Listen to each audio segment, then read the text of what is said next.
그래요. 오늘도 우리 하나님을 만나기 위해서 이곳에 나오신 우리 한 분 한 분 그 소망을 다 이루고 돌아가는 그런 예배가 되기를 바랍니다. 자, 기도하면서 예배 시작하겠습니다. 하나님이여, 사슴이 시냇물을 찾기에 갈급함같이 내 영혼이 주를 찾기에 갈급하니이다. 하나님, 우리들이 이렇게 하나님을 향해 목마른 심정으로 이렇게 이 예배의 자리에 나온 줄을 믿습니다. 이 가난한 심령을 하나님께 오셔서 하나님의 임재하심으로 해갈시켜 주시고, 그런 가운데 우리의 영혼이 기쁨과 감사함으로 가득 넘쳐날 수 있도록 하나님 축복해 주시옵소서. 하나님 감사합니다. 예수님의 이름으로 기도하옵나이다. 아멘. 아멘. 우리 자리에서 일어나셔서 우리 함께 찬양하겠습니다.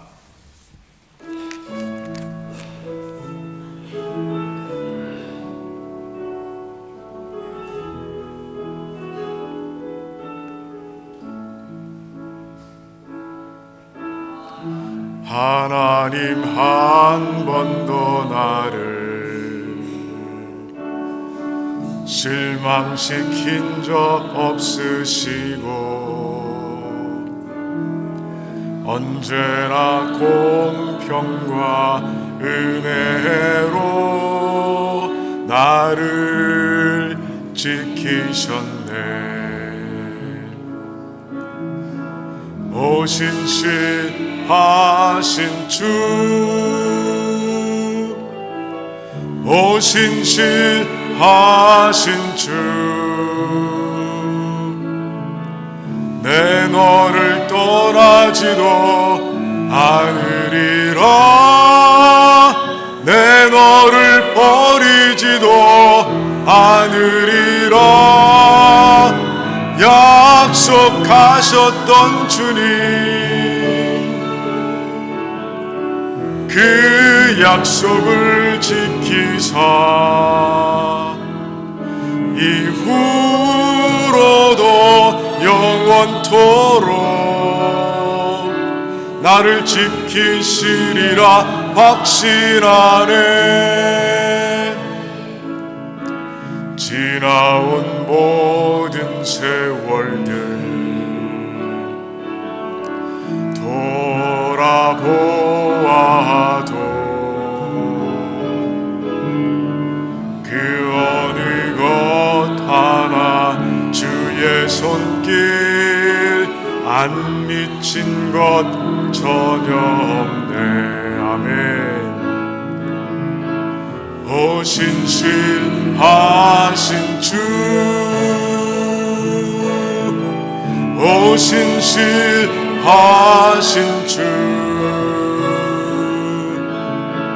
내 너를 떠나지도 않으리라. 내 너를 버리지도 않으리라. 약속하셨던 주님, 그 약속을 지키사 이후로도 영원토록 나를 지키시리라 확실하네. 오신실하신 주, 오신실하신 주, 오신실하신 주, 내 너를 떠나지도 않으리라.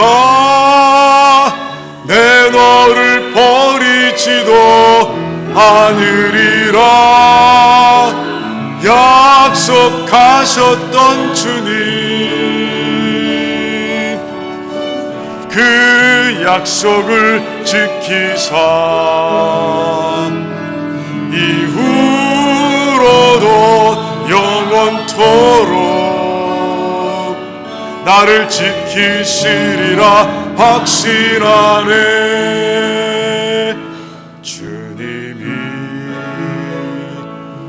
주신 땅으로 한 걸음씩 나아갈 때에 수많은 적들과 견고한 성이 나를 두렵게 하지만 주님을 신뢰함으로 주님을 의지함으로 주님이 주시는 담대함으로 큰 소리 외치며 나아가네. 이 산지를 내게 주소서. 그날에 주께서 말씀하신 이제 내가 주님의 이름으로 그 땅을 취하리니 이 산지를 내게 주소서. 그날에 주께서 말씀하신 이제 내가 주님의 이름으로 그 땅을 취하리니 주님이 주신 땅으로 한 걸음씩 나아갈 때에 수많은 적들과 견고한 성이 나를 두렵게 하지만 주님을 신뢰함으로 주님을 의지함으로 주님이 주시는 담대함으로 큰 소리 외치며 나아가네. 이 산지를 내게 주소서. 그날에 주께서 말씀하신 이제 내가 주님의 이름으로 그 땅을 취하리니 이 산지를 내게 주소서. 그날에 주께서 말씀하신 이제 내가 주님의 이름으로 그 땅을 취하리니.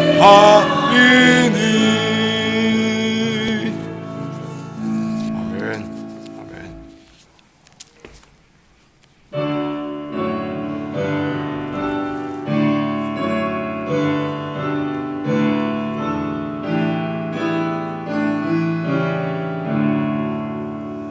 내 영혼아 찬양하라. 주님 앞에 엎드려 구속하신 넓은 은혜 높이 찬양하여라. 할렐루야 할렐루야. 영원하신 하나님 환난 중에 성도들을 구원하여 주시네. 노하심은 더디하고 인자하심 넘치니 할렐루야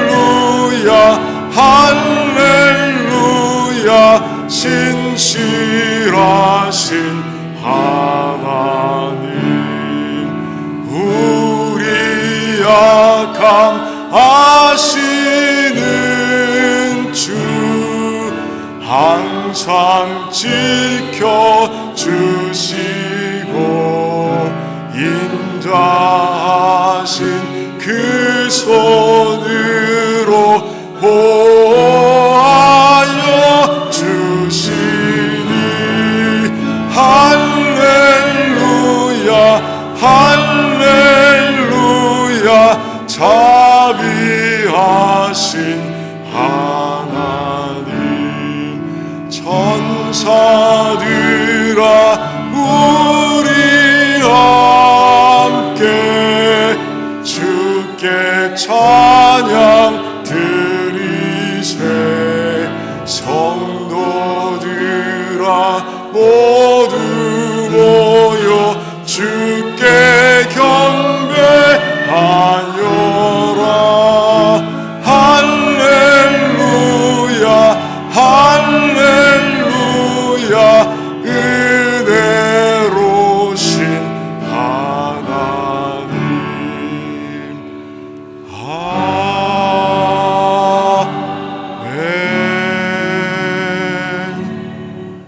아멘. 우리 같이 예배를 위해서 함께 기도하는 시간 갖도록 하겠습니다. 그래요, 우리의 찬양을 받으시기에 합당하신 하나님이시죠. 우리를 하나님의 백성으로 삼으신 이유가 우리의 입술에서 찬송을 듣기 위함이라 라고 말씀하셨습니다. 다윗은 우리가 예배 자리에 나올 때 구원의 기쁨으로 나오라, 구원의 감사함으로 나와 하나님을 찬양하자라고 선포합니다. 그래요, 오늘도 그런 예배가 될 수 있도록 그렇게 예배드리길 원하고, 그리고 정말 하나님께서 말씀하신 대로 신령과 진정의 예배를 드림으로 우리 하나님께서 이 자리에 찾아오셔서 우리 한 사람 한 사람을 채워주시는 그 놀라운 역사를 모두가 체험할 수 있도록 우리 한번 뜨겁게 예배를 위해서 같이 합심해서 기도하며 나갑니다. 주여,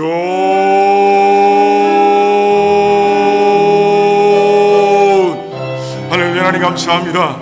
하나님 감사합니다. 우리 하나님께서 우리 귀한 백성들 이곳에 모아주셔서 너무 감사합니다. 하나님 아버지, 우리가 이곳에 나온 것은 예배를 드리기 위해서입니다. 다른 이유가 아니라, 다른 목적이 아니라 하나님의 높으신 이름을 찬양하기 위해서입니다. 하나님의 거룩하시고 광대하신 성품 하나하나를 기억하며 아버지 합당하신 하나님께 찬양을 올려드리기 위해서입니다.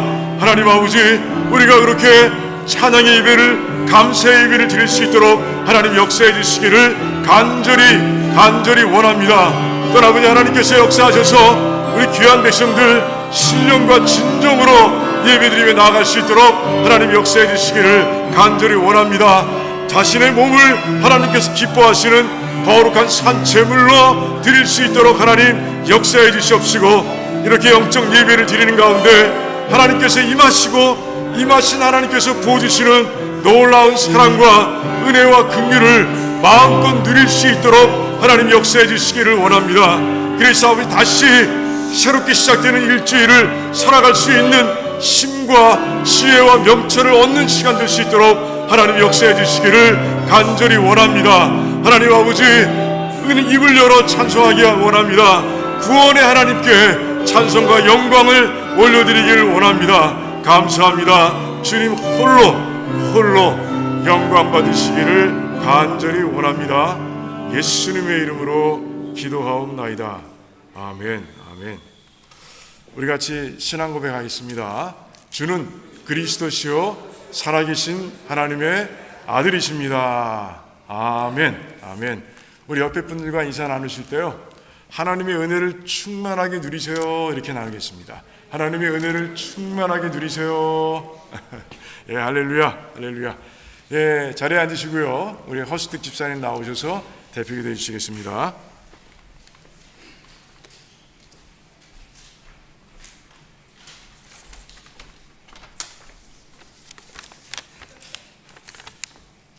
사랑의 주 하나님, 이렇게 아름다운 5월의 주일 예배의 기쁨으로 인도하여 주시니 감사합니다.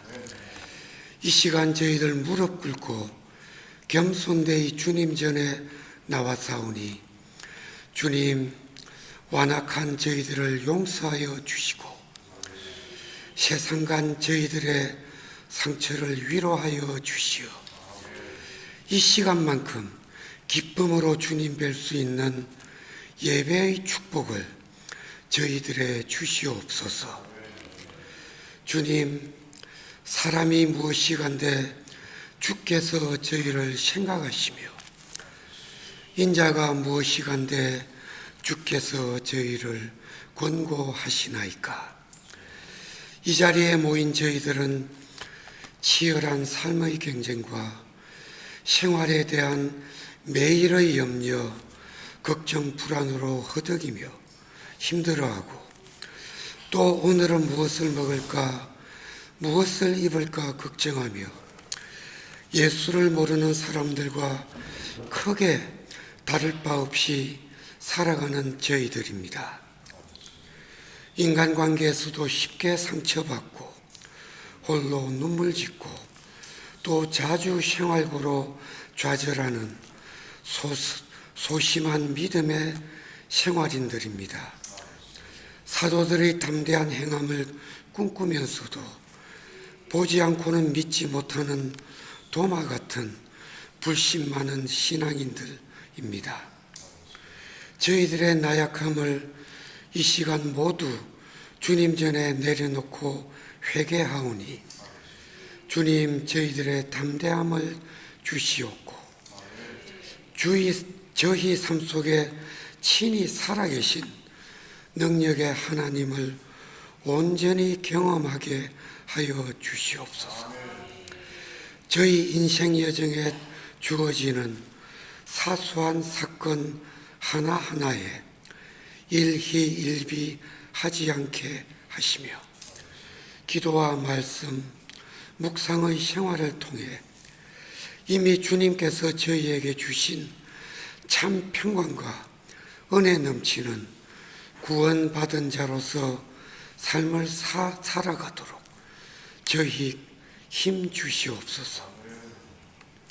주님께서 일찍이 내가 너희를 사랑했듯이 서로 사랑하라 하신 것 같이 저희 형제 자매가 주님 안에서 하나 되어 손에 손을 잡고 사랑으로 기도하며 한 사람도 실족하지 아니하고 세상의 풍파많은 물길을 담대히 걸어갈 수 있도록 주님 저희 두란노 침례교회 공동체에 큰 은혜 내려 주시옵소서.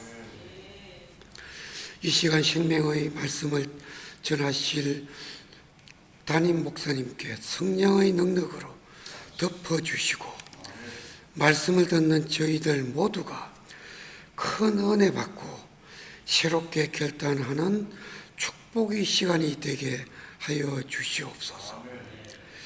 이 시간 우리 속에 살아계신 주님을 바라보면서 예수님의 이름으로 기도드렸습니다. 아멘.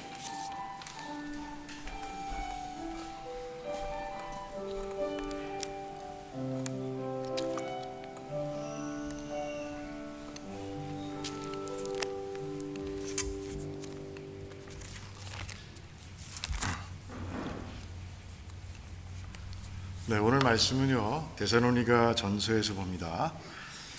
2장 1절에서 12절까지 말씀 우리 같이 교독하겠습니다. 데살로니가 전서 2장 1절에서 12절까지 말씀 우리 교독하겠습니다. 제가 먼저 읽습니다. 형제들아, 우리가 너희 가운데 들어감이 헛되지 않은 줄을 너희가 친히 아나니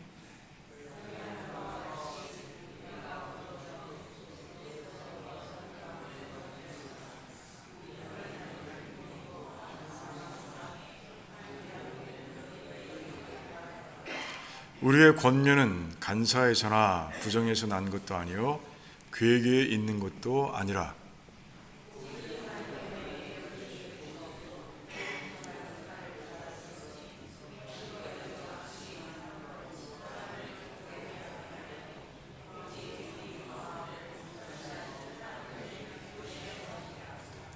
너희도 알거니와 우리가 아무 때에도 아첨의 말이나 탐심의 탈을 쓰지 아니한 것을 하나님이 증거하시느니라.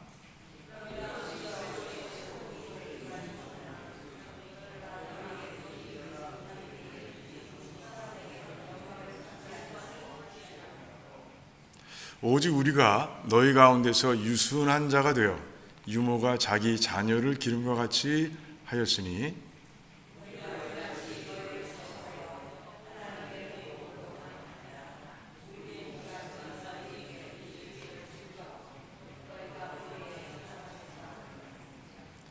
형제들아 우리의 수고와 애쓴 것을 너희가 기억하리니 너희 아무에게도 누를 끼치지 아니하려고 밤과 낮으로 일하면서 너에게 하나님의 복음을 전파하였노라.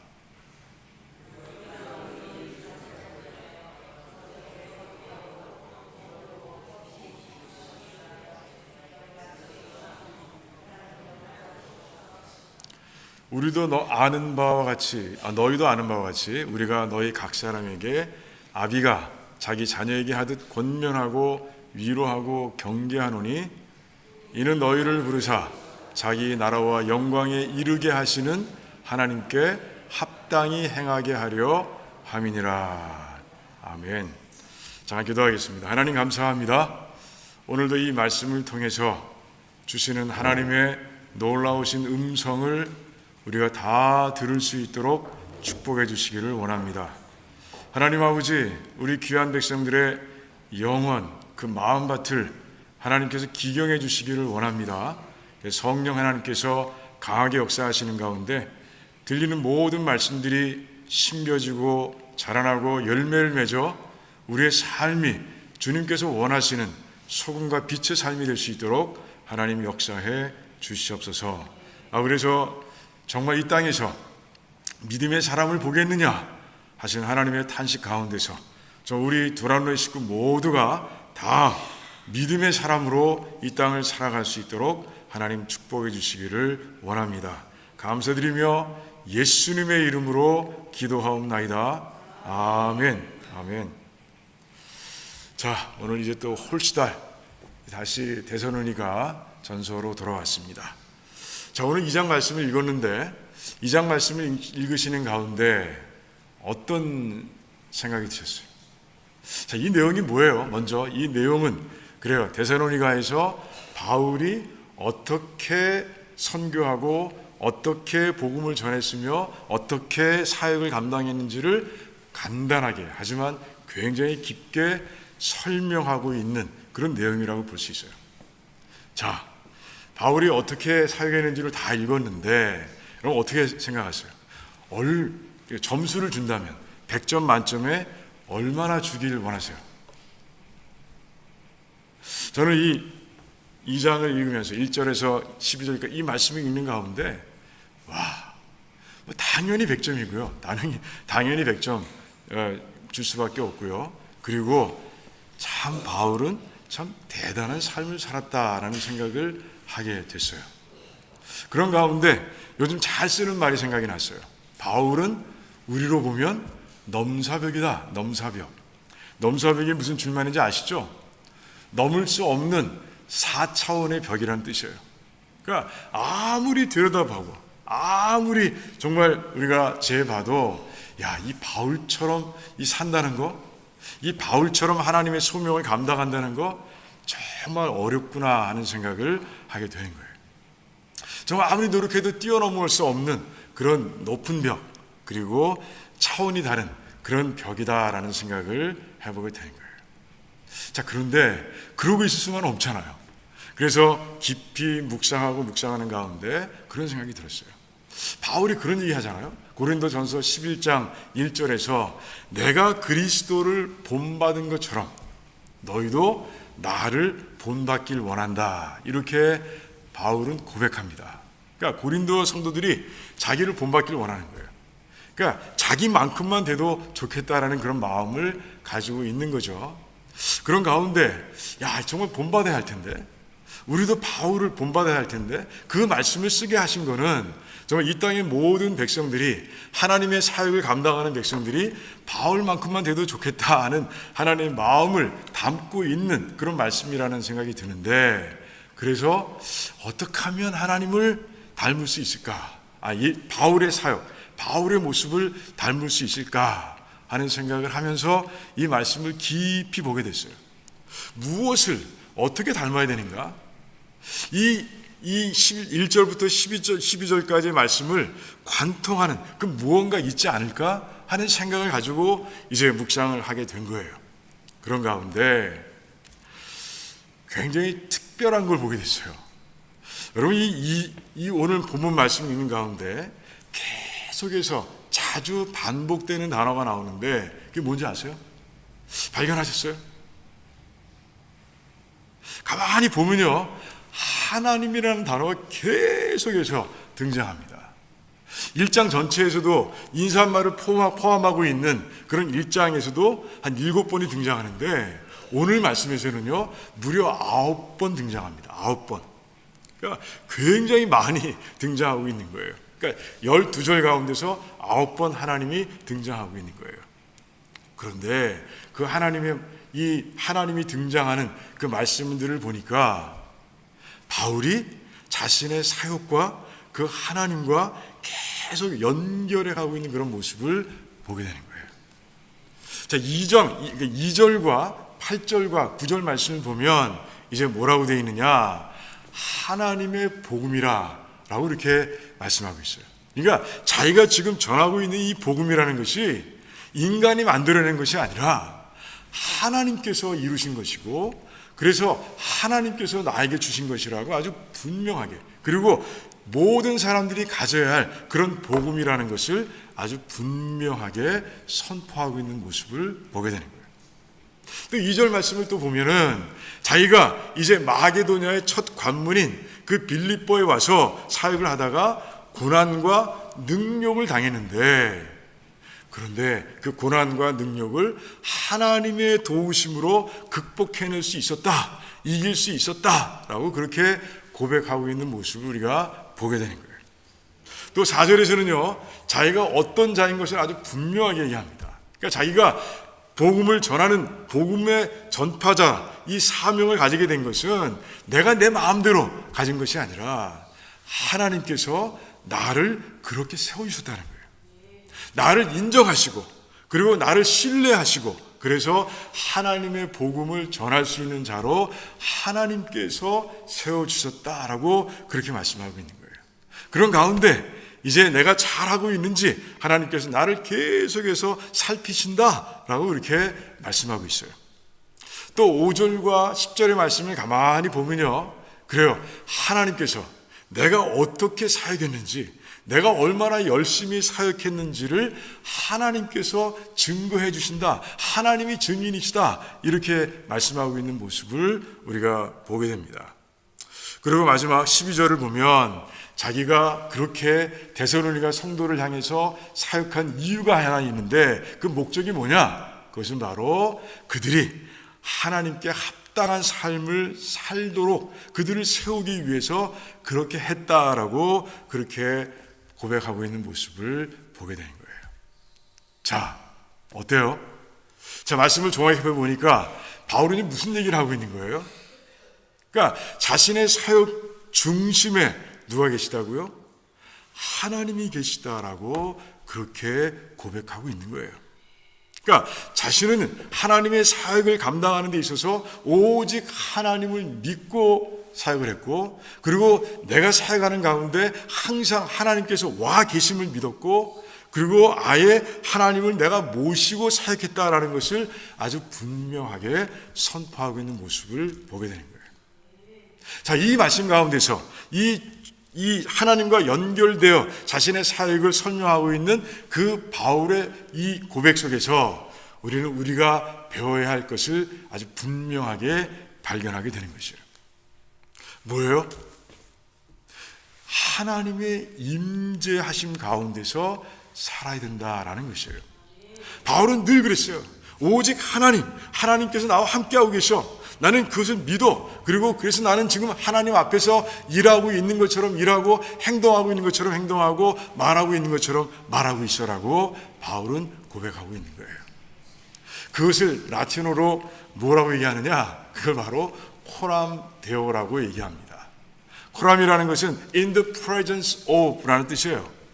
그리고 데오는 God, 하나님이에요. 그러니까 하나님의 임재 안에서라는 뜻입니다. 문자적인 뜻은 그래요.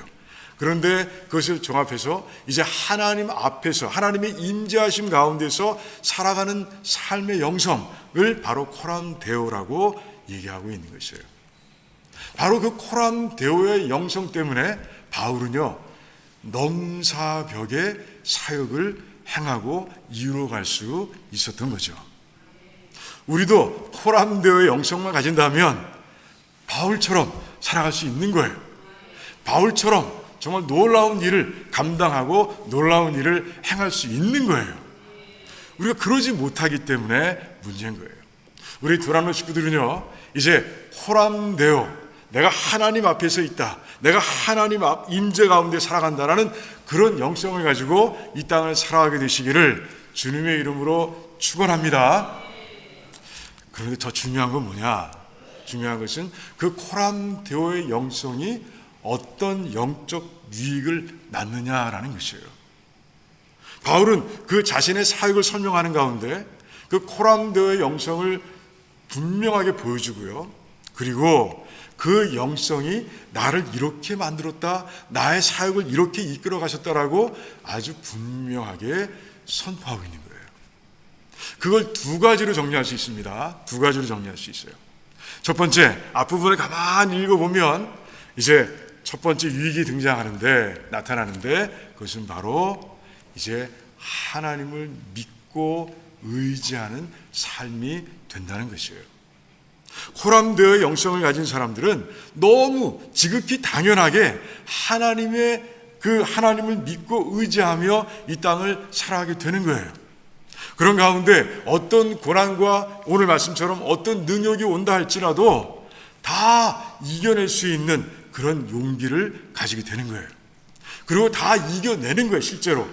그런 삶을 살아가게 된다는 것이죠. 그게 바로 첫 번째 그 코람 데오의 영성을 가진 사람들이 누리는 영적인 유익이다라는 것을 알 수 있는 거예요. 바울은 이제 2절에서 그런 얘기합니다. 우리가 먼저 빌립보에서 고난과 능욕을 당했지만 그럼에도 불구하고 우리가 마게도냐 전 지역을 다니며 그래서 데살로니가와 그리고 베레아까지 가서 내가 복음을 전할 수 있었던 것은 바로 하나님의 도움 때문이다라고 그렇게 고백하고 있는 거예요. 이 사건이 어디에 나와 있습니까? 사도행전 16장에 나와 있죠. 사도행전 16장을 보면 아주 자세하게 기록되어 있습니다. 어떤 고난과 능력을 당했는지 그리고 어떻게 이겼는지 자세히 나와 있어요. 다 아시는 내용이지만 그래도 잠깐만 간략하게 요약하면 그래요. 자, 바울이 마게도냐로 건너가게 된 것은 순전히 성령 하나님의 인도하심 때문이었어요. 그는 다른 데로 가길 원했어요. 그런데 성령 하나님께서 바울의 발걸음을 그곳에 인도하신 거예요. 자, 그리고 첫 번째 도착한 것이 바로 빌립보였습니다. 그런데 그곳에서 바울은 감옥에 갇히고 마는 거예요. 감옥에 갇히기 전에는 매도 맞습니다. 왜 그래요? 왜 그랬습니까? 그 귀신 들린 여정에서 귀신을 쫓아줬다는 그 이유 하나 때문에 그런 어려움을 당하는 거예요. 잘한 일이잖아요. 잘한 일인데 그 귀신 들린 여정 때문에 돈 벌던, 귀신 들린 여정이 점을 잘 쳤습니다. 그것 때문에 돈을 벌던 그 주인들이 이제 실력이 떨어진 거죠. 신통력이 떨어진 거예요. 그걸 발견하고는 그 일을 한 바울을 고소해버리고 만 거예요. 아무 이유 없이 맞고 아무 이유 없이 갇힌 겁니다. 그것도 초장에. 그러니 앞으로 먼 길, 정말 마게도냐 지역을 전체를 다 돌아다니려면 체력도 필요하고 그리고 용기도 있어야 되고 힘도 있어야 되는데 그 초장에 모든 게 다 꺾여버릴 수 있는 그런 어려움을 만난 거예요. 고난이고 능력이라고 표현하고 있습니다. 그런데 바울이 어떤 사람이라고요? 코람 데오의 영성을 가진 사람이잖아요. 그런 가운데 바울은요, 이제 같이 갇힌 그 신라와 함께 밤늦게, 밤 깊은 시간에 이제 하나님께 이제 기도하고 찬송하는 모습을 보게 되는 거예요. 우리 같으면 절대로 이해할 수 없는 상황이 벌어진 거죠. 하나님께서 자신과 함께하고 계시다는 것을 분명히 믿기에 함께 하시다는 그 코람데의 영성 때문에 바울은 그렇게 기도하고 찬양을 드린 거예요. 그런 가운데 어떤 일이 일어납니까? 진짜로 하나님께서 내가 여기 있다라고 말씀해 주셨어요. 어떻게? 지진이 일어나게 하시고 그리고 모든 감옥의 문들을 다 열어주신 거예요. 그거로 충분했어요. 바울은 그것으로 충분했습니다. 아, 하나님 진짜 나와 함께하고 계시는구나. 내가 코람데의 영성을 가지고 지금까지 살아왔는데 그걸 지금도 오늘도 이 순간에도 하나님께서 증명해 주시는구나 하면서 바울은 얼마나 기뻤을까 하는 생각을 하게 되는 거예요.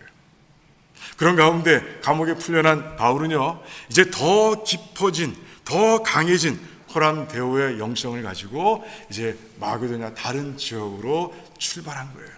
그런 가운데 이제 데살로니가에도 올 수 있었고 베레아도 올 수 있었어요. 그곳에서 유대교인들의 강한 반발이 있었지만 다 이겨내고 복음을 전하는 그런 모습을 우리가 볼 수 있었던 것이죠. 바울은 그런 사람이었어요. 코람데오의 영성 때문에 정말 하나님을 의지하고 하나님 믿고 그 모든 어려움들을 다 극복해낸 그런 인물이라는 것이죠. 사도행전을 보면 바울이 그 코람데의 영성을 통해서 그래요, 위기를 극복한 순간들이 너무나 많이 나옵니다. 다 드라마틱해서 뭘 골라야 할지 잘 모르겠지만 그 중에 하나만 더 고르면 그래요, 그 로마로 가는 배 사건 우리는 고를 수 있을 것 같아요. 바울은 미결수로 그 배에 타서 이제 로마로 가고 있었습니다. 그런데 유라굴로라는 광풍을 만나죠. 그리고 배는 그냥 정처 없이 떠도는 거예요. 거의 파선 직전까지 갑니다. 그 위기 속에서 이제 모든 사람들은 다 포기합니다. 선장도 포기하고 백부장도 포기합니다. 그러니까 그 배의 운명은 이미 결정된 거예요. 그 배 리더들이라고 할 수 있는 그 리더들이 다 포기하고 내려놓은 거예요. 하지만 누가 포기하지 않았어요? 바울이 포기하지 않았습니다. 바울이 포기하지 않았어요. 바울은요, 이제 가판으로 올라와서 모두가 포기했을 때 가판으로 올라와서 자기가 선장의 역할을 감당하고 자기가 백부장의 역할을 감당합니다. 그런 가운데 배는 안전하게 섬에 걸리고요. 그리고 한 사람도 다치지 않고 다 구원받는 거예요. 어떻게 그럴 수 있었어요? 코람데오 영성 때문에 그랬어요. 바울은 믿었어요. 그런 가운데 그는 기도했고요. 기도하는 가운데 이제 하나님께서 그 사자를 통해서 자신에게 들려주신 말씀을 들은 거예요. 어떻게 코람데오 영성을 가질 수 있었어요? 왜? 자기를 로마로 보내시는 분이 하나님이시라는 것을 분명히 믿었기 때문인 거예요. 그런 가운데 바울은요, 이제 그 위기를 코람데오 영성으로 이겨낼 수 있었던 것이죠. 한 놀이터에 아빠와 어린 아들이 놀고 있습니다. 놀다가 우리 어린 아들이 큰 바위 덩어리를 발견하고, 큰 돌이에요. 발견하고 그 돌 가지고 놀아야 되겠다라는 생각을 합니다. 내가 원하는 곳으로 옮겨가야지. 그리고 낑낑대면서 옮겨봅니다. 모든 수단을 다 동원합니다. 그런데 안 돼. 하나도 움직이질 않아. 꿈쩍하지도 않아요. 그러자 포기하고 앉아서 징징 엉엉 울기 시작합니다. 자, 그때 그걸 지켜보고 있던 아빠가 조용히 그 아들에게 와서 얘기합니다. 아니, 아빠한테 얘기하지 그랬어. 그러고는 바위 같은, 아이겐 바위죠. 그 큰 돌을 번쩍 들어서 아이가 원하는 곳으로 옮겨줍니다.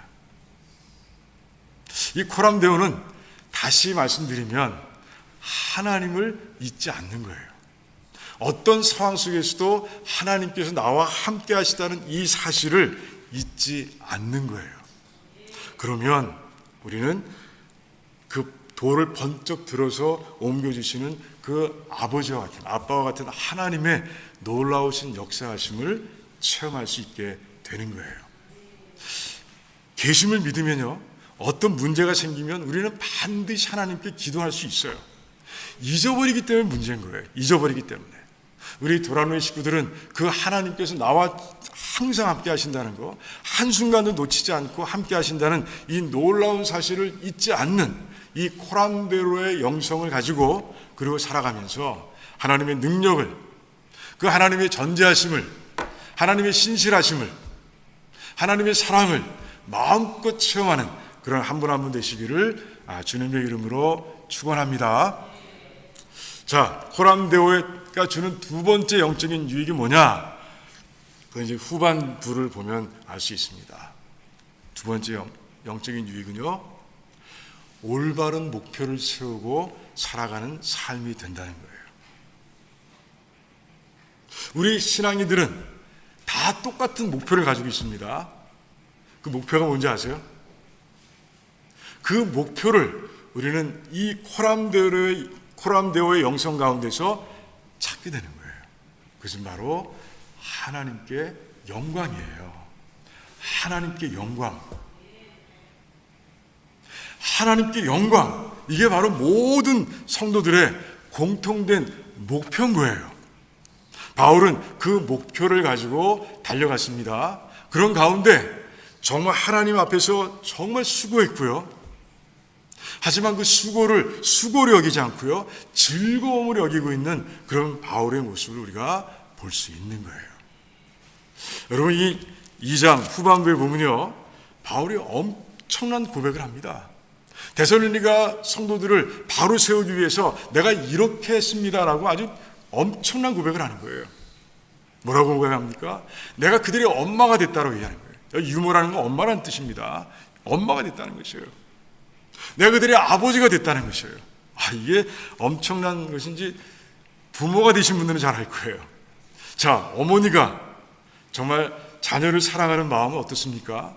그것은 여기 나와 있는 바울이 고백한 것처럼 자신의 목숨을 자녀를 위해서라면 아낌없이 내어줄 수 있는 게 엄마의 사랑이에요.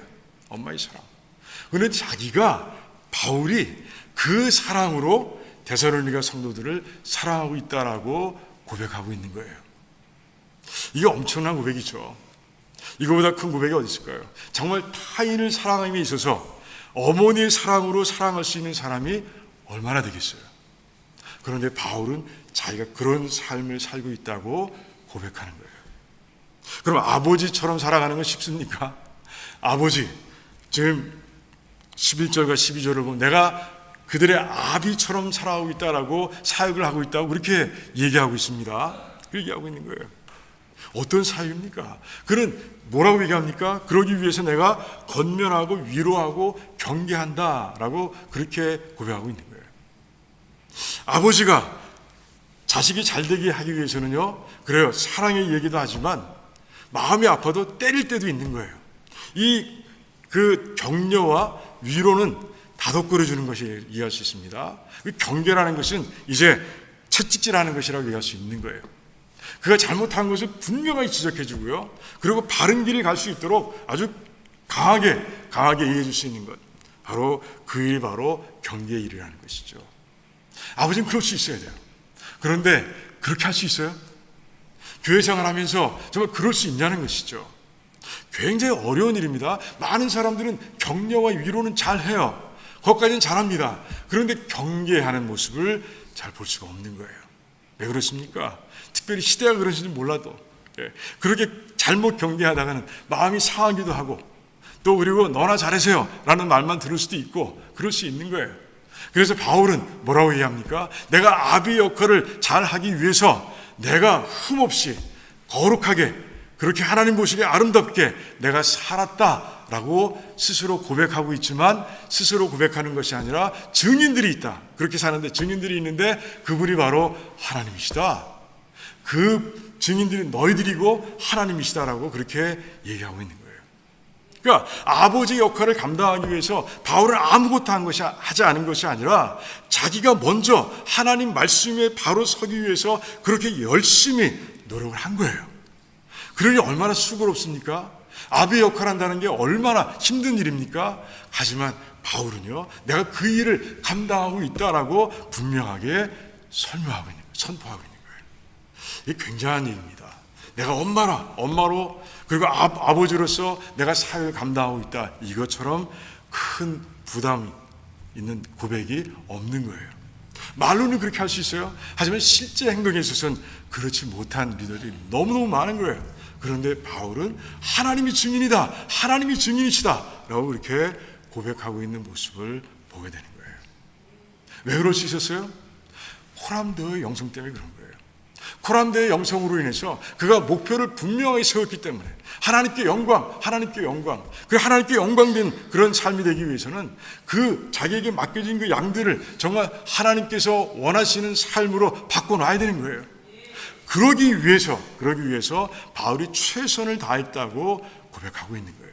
목표가 분명하기 때문에 바울은 그렇게 살 수 있었던 것이죠. 또 한 가지 뭡니까? 자기가 복음을 전할 때 사람을 기쁘게 하기 위해서 복음을 전하지 않았다라고 얘기하고 있습니다. 그리고 정말 내가 영광 받기 위해서 그렇게 복음을 전하는 사역을 펼쳐가지 않았다라고 고백하고 있는 거예요. 오직 하나님께 영광이 되도록 내가 살았다라고 얘기하고 있습니다. 예수님 말씀하신 대로라면 외식하는 삶을 살지 않았다라고 얘기하고 있는 거예요. 그래요. 정말 사람들을 보면 내가 전하고자 하는 것을 정말 왜곡할 수도 있고요. 어떤 건 빼먹을 수도 있고요. 또 어떤 건 또 자기 마음대로 더해서 할 수도 있는 거예요. 그렇게 하면 될 것 같아서. 하지만 바울은 그렇지 않았다는 것이에요. 하나님의 복음이기 때문에, 하나님께서 내게 맡겨주신 복음이기 때문에 그럴 수 없었다라고 아주 분명하게 선포하고 있는 거예요. 그래서 오직 하나님께 영광이 되도록, 오직 하나님께서 기쁨을 받으시도록 그렇게 내가 복음 전하는 사역을 감당했다라고 선포하고 있는 거예요. 그리고 그렇게 하는 나의 마음을 하나님께서 감찰하셨고, 그리고 나를 지금까지 인정해 주셨다라고 바울은 그렇게 선포하고 있는 거예요. 어떻게 그럴 수 있었어요? 그것도 바로 코람데오의 영성. 그 코람데오의 영성 속에서 세우는 분명한 목표 때문에 그럴 수가 있었던 것이죠. 그래요. 우리들은 다 받은 은사가 다릅니다. 그래서 교회 안팎에서 우리가 감당하고 있는 삶의 사역과 그 사역의 무게도 그리고 내용도 다 다를 수 있어요. 하지만 목표는 하나여야 합니다. 뭐라고요? 하나님께, 오직 하나님께 영광, 이 목표를 가지고 달려가야 되는 거예요. 코람데오의 영성이 우리가 올바른 목표를 세울 수 있도록 도와줍니다. 그리고 우리가 그렇게 목표를 분명하게 잘 세웠을 때 그 목표가 우리의 행동과 삶과 말을 바꾸는 거예요. 우리 도란로 식구들, 우리 모두의 삶에서 그런 놀라운 역사가 일어나기를 원합니다. 그래서 정말 코람데오의 영성을 통해서 하나님을 믿고 의지하는 가운데 정말 모든 어려움들을 이겨내는 그런 성도들이 다 되시고요.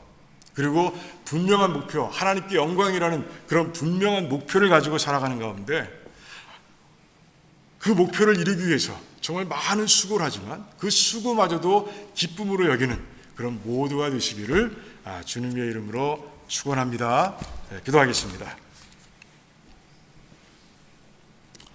기도하는 가운데 성찬 준비하시면 감사하겠습니다. 하나님 참 감사합니다.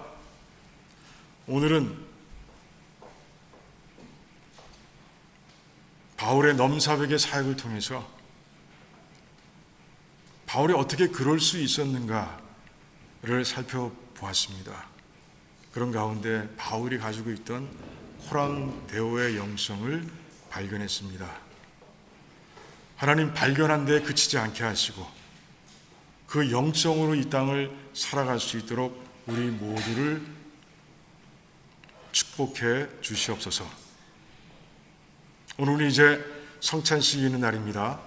하나님, 우리 한 사람 한 사람 지난주부터 준비하며 기도로 준비하며 오늘 이 자리에 온 줄 믿습니다. 성찬하는 가운데 복음의 핵심인 예수 그리스도의 십자가의 사건과 부활의 사건을 통해서 구원의 감사함을 되찾는 시간 될 수 있도록 도와주시옵시고, 또한 구원의 패키지 가운데서 내가 누려야 할 화목, 하나님과의 화목, 우리 성도들 간의 화목을 이룰 수 있는 그런 귀한 백성들이 될 수 있도록 하나님 축복해 주시기를 간절히 원합니다. 그래서 아버지 의미 있는 성찬식이 되게 하시고 예수님을 만나는 성찬식이 될 수 있도록 하나님 축복해 주시옵소서. 감사합니다. 예수님의 이름으로 기도하옵나이다. 아멘. 그래요. 오늘은 성찬식이 있는 날이죠. 이제 성찬할 때 항상 제가 강조하는 것들 다시 한번 강조합니다. 그래요. 예수 그리스도를 믿는 믿음이 우리 안에 있으면 정말 다 성찬에 참여할 수 있습니다. 성찬에 참여하면서 정말 예수 그리스도를 만나야 되겠다는 그런 간절한 소망을 가지고 이 성찬에 임하시길 바랍니다. 예수님께서는 실제로 십자가에 달리셔서 피를 흘리셨고요. 그 피를 상징하는 포도주를 마시는 거예요. 그리고 예수님과 함께 하나가 되는 거예요. 예수님께서는 실제로 십자가에서 몸이 찢기셨습니다. 그 살을 상징하는 떡을 먹는 거예요. 그러면서 하나님과 하나가 되는 거예요. 우리 그 의미를 분명하게 알고 그리고 예수님을 성찬 중에 체험하는 그런 성찬식이 되기를 바랍니다. 그래 오늘 또 마찬가지로 앞줄에서부터 나오셔서 성찬에 필요한 떡과 포도주를 가지고 자리에 앉으셔서 그 후에 우리 성찬식을 거행하도록 하겠습니다. 앞줄부터 나와서 성찬식 하겠습니다.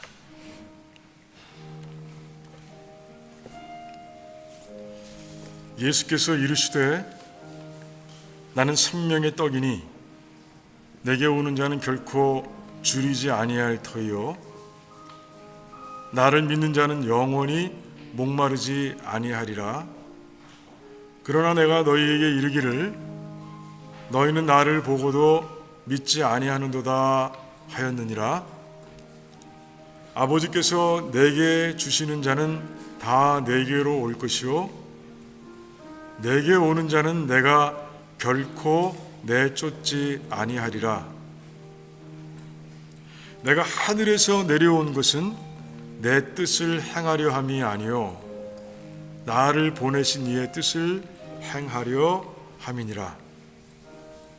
나를 보내신 이의 뜻은 내게 주신 자 중에 내가 하나도 잃어버리지 아니하고 마지막 날에 다시 살리는 이것이니라. 내 아버지의 뜻은 아들을 보고 믿는 자마다 영생을 얻는 이것이니 마지막 날에 내가 이를 다시 살리리라 하시니라. 진실로 진실로 너희에게 이르노니 믿는 자는 영생을 가졌나니 내가 곧 생명의 떡이니라. 너희 조상들은 광야에서 만나를 먹었어도 죽었거니와 이는 하늘에서 내려오는 떡이니 사람으로 하여금 먹고 죽지 아니하게 하는 것이니라. 나는 하늘에서 내려온 살아있는 떡이니 사람이 이 떡을 먹으면 영생하리라. 내가 줄 떡은 곧 세상의 생명을 위한 내 살이니라 하시니라. 예수께서 이르시되 내가 진실로 진실로 너에게 이르노니 인자의 살을 먹지 아니하고 인자의 피를 마시지 아니하면 너희 속에 생명이 없느니라. 내 살은 참된 양식이요 내 피는 참된 음료로다. 그래요. 우리 이제 성찬식을 거행하도록 하겠습니다. 예수께서 잡히시던 밤, 잡히시기 전 주님께서는 제자들과 함께 마지막 유월절 만찬을 나누셨습니다. 예수님께서는 떡을 가지고 축사하시며 그리고 떼어서 이제 말씀하셨습니다. 이것은 너희를 위하는 내 몸이니 이것을 행하여 나를 기념하라. 주님께서 십자가에서 이루신 구원을 생각하면서 주님의 몸을 상징하는 떡을 우리가 먹도록 하겠습니다.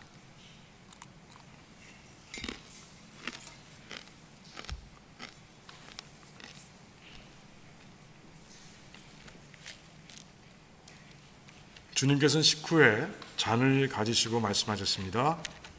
이 잔은 내 피로 세운 새 언약이니 이것을 행하여 마실 때마다 나를 기념하라. 주님께서 십자가에서 이루신 새 언약을 기억하면서 주님의 피를 상징하는 포도주를 마시겠습니다.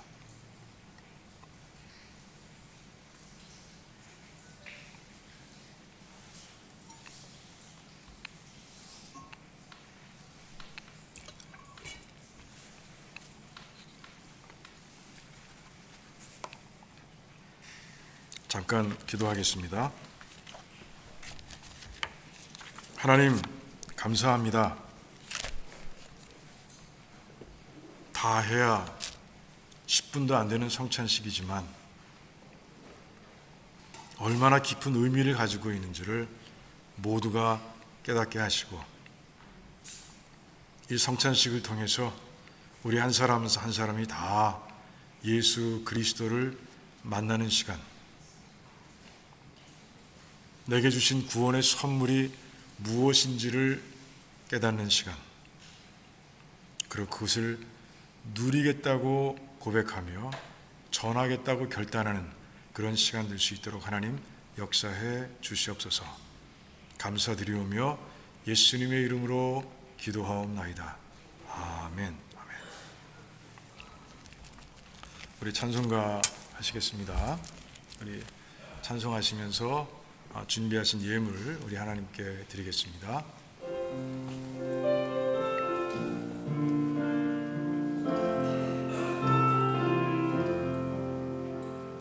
죄짐 맡은 우리 구주 어찌 좋은 친군지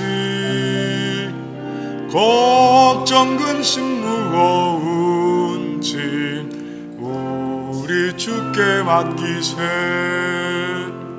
주께 고함 없는 고로 복을 받지 못하네.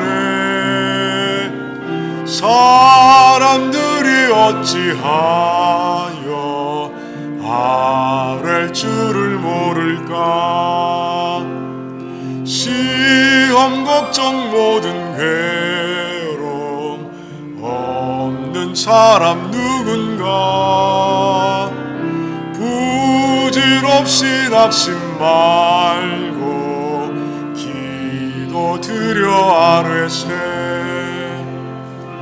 이런 진실하신 친구 찾아볼 수 있을까. 우리 약함 아시오니 어찌 아니하랴까. 근심 걱정 무거운 짐 아니 진자 누군가. 비난 쳐는 우리 예수 깊게 기도 드리세. 세상 친구 멸시하고 너를 조롱하여도 품에 안기어서 참된 위로 받겠네. 아멘.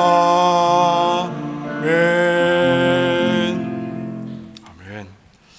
하나님 감사합니다. 하나님께서 독생자 예수 그리스도를 통해 우리를 죄와 사망에서 건져주신 그 구원, 그 은혜를 생각할 때마다 가슴이 뜁니다. 하나님 감사합니다. 오늘도 아버지, 일주일 동안 살아가는 동안 우리에게 일용할 양식을 주시고 힘들게 하지 않으신 그 하나님의 은혜를 생각하면서 우리 하나님께 드려야 할 예물을 가지고 나와 하나님께 드립니다. 이 예물에 담긴 우리의 마음을 보아주시길 원합니다. 과부의 두 랩돈처럼 하나님 우리 전부를 드려서 드리는 이 예물을 하나님께서 받아주시고, 그래서 정말 우리 모든 백성들을 축복하시되 영혼이 잘됨과 같이 범사가 잘되고 강건할 수 있도록 하나님 축복해 주시옵소서. 하나님 아버지, 이 예물이 쓰일 때도 하나님의 은혜가 있기를 원합니다. 하나님의 능력과 하나님의 사랑이 가득 임할 수 있도록 도와주시기를 원합니다. 그래서 오병이어의 기적이 일어나게 하시고, 그래서 우리가 세운 모든 일들, 그 계획들, 하나님의 영광을 위해서 이루어가는 모두가 될 수 있도록 하나님 역사해 주시옵소서. 감사드리며 예수님의 이름으로 기도하옵나이다. 아멘. 아멘.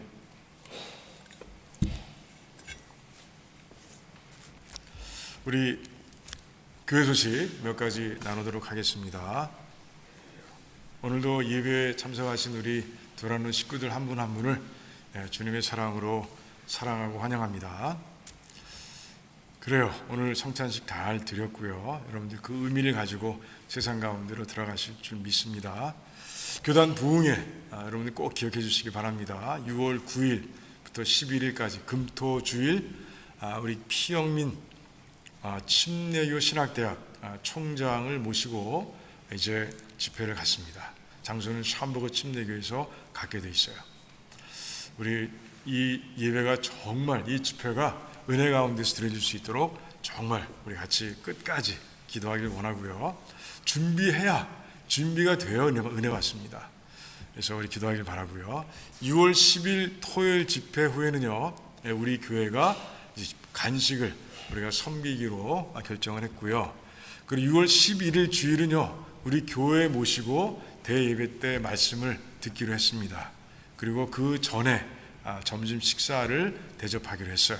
그래서 여러분들 기억하시고 이 일도 잘 진행될 수 있도록 기도해 주시기 바라고요. 그때 출타하시는 분들이 많이 계신데, 우리 그날 우리 주변의 분들, 특별히 우리가 전도하려고 했던 사람들, 그리고 교회를 다니다가 다니지 않는 백성들, 그분들을 모시고 와서 정말 말씀 가운데서 같이 은혜 받고 같이 축복을 누리는 그런 시간이 되면 좋겠습니다. 그래요. 주일 예배를 위해서 우리 권사님들, 그리고 원하시는 분들이 여기 그 회의실에서 모여서 기도하고 있어요. 12시까지 오시면 돼요. 그래서 이 기도 때문에 정말 우리 예배가 점점 풍성해지고 또 은혜 가운데 드려지는 걸 저는 믿습니다. 체험하고 있어요. 우리 참석하시면 좋겠고요. 오늘 점심 친교가 있는 날입니다. 우리 이재석 집사님 가정, 정기석 집사님 가정에서 이제 합해서 섬기십니다. 그래서 오늘 이렇게 섬겨주셔서 너무 감사하고, 또 다 같이 내려가서 함께 교제하는 시간 가지면 좋겠습니다. 마더스데이 만찬도 있습니다. 우리가 격주로 만찬하는데 5월달은 첫째, 둘째, 셋째 연이어서 우리 식사교제를 갖습니다. 우리 남성교회에서 이제 어머님들을 위해서 섬기세요. 잘 준비해서 이제 만찬을 제공하니까 우리 어머님들, 그리고 같이 참석한 분들, 그때 이제 그 마더 어머님들에게 감사하고 또 축복하면서 하루를 잘 보내면 좋겠습니다. 그리고 5월 생일자 우리 또 한 분, 두 분, 세 분, 네 분이 이제 맞았는데 생일 축하드리고요. 그리고 정말 하나님께서 이 땅에 태어나게 하신 이유가 다 있죠. 목적도 있습니다. 그 목적을 이루어가면서 하나님께 영광을 돌리시고, 그리고 하나님의 축복을 누리는, 풍성하게 넘치게 누리는 그런 사람들이 되시길 바랍니다. 기도합니다. 그래요. 다른 건 다 우리가 알고 있는 상황이고, 이제 제가 그 팬데믹이라는 단어를 이제 사용하지 않습니다. WHO에서 이제 팬데믹을 끝냈습니다. 물론 위험이 남아있긴 하지만 다 종언했어요. 그래서 우리는 이제 팬데믹이 아닌 시기를 이제 살고 있는 거예요. 여러분들 이제 겁내지 마세요. 우리 살아가시기 바랍니다. 그래요. 다른 광고 없습니다. 우리 다 같이 일어나셔서 마지막 찬송 후에 축도로 우리 박상현 목사님 나오셔서 축도로 마치도록 하겠습니다.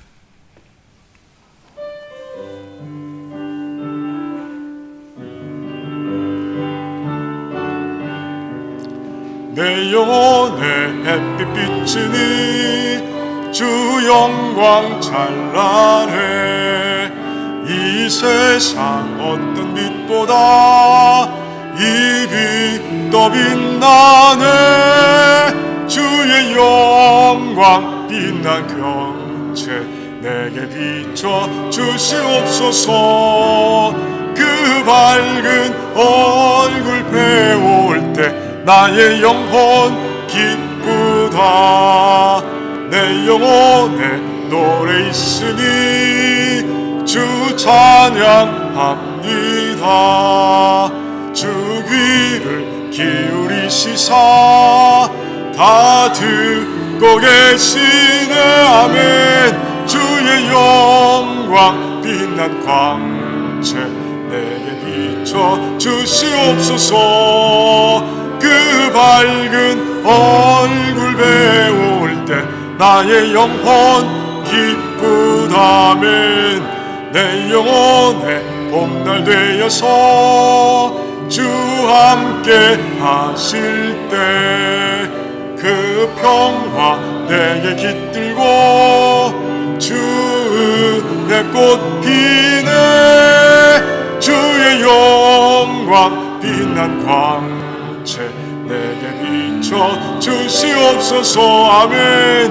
그 밝은 얼굴 배울 때 나의 영혼 기쁘다. 내 영혼에 희락이 있고 큰 소망 넘치네. 아멘. 주 예수 복을 주시고 또 내려주시네. 주의 영광 빛난 광채 내게 내쳐 주시옵소서. 그 밝은 얼굴 배울 때 나의 영혼 기쁘다. 아멘. 아멘.